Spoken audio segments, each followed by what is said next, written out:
अ, इथं काल रात्री 9:30 नंतर एक महिला थांबलेली होती.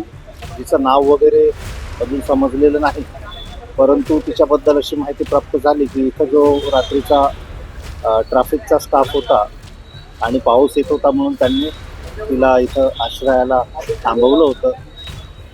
तिला पाणी वगैरे पण दिलं होतं. तेव्हापासून ती रात्री थांबली होती. आज तिची बॉडी संशयास्पदरित्या ह्या ठिकाणी मिळून आलेली आहे. तिच्या डोक्याला मार लागलेला दिसत आहे आणि बाजूला फरशी पडलेली दिसत आहे. तर कोणीतरी अज्ञात व्यक्तीने तिचा खून केला असावा असा प्रथमरित्या दिसून येतं. आम्ही बॉडी पोस्टमॉर्टमकरिता पाठवलेली आहे. तसंच तिच्यावर काही अतिप्रसंग झाला का ह्या बाबतीतही आम्ही डॉक्टरांना विचारणा करत आहोत.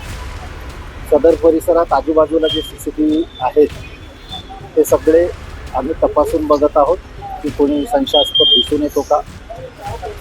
1-2 व्यक्तीला आम्ही संशयावरून ताब्यात घेतलेलं आहे. त्यांना विचारपूस होत आहे आणि आजूबाजूला जे कुठलं स्लम आहे त्यातही आमची शोध मोहीम चालू आहे आणि हा प्रकार कोणी केला असावा याबाबत आम्ही शोध घेत आहोत.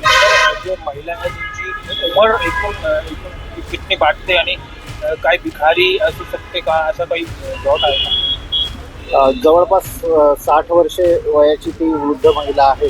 तिचं नाव पत्ता काही माहीत झालेलं नाही. रात्री तिला मदत म्हणून ट्रॅफिक अंमलदारांनी पाणी वगैरे पाजलेलं होतं. त्यांनी पण तिला विचारपूस केली होती. तिच्या नावाबद्दल विचारलं होतं, नावगावबद्दल, परंतु ती नुसती हसत होती. थोडीशी वेडसर पण ती असल्याचा संशय आहे.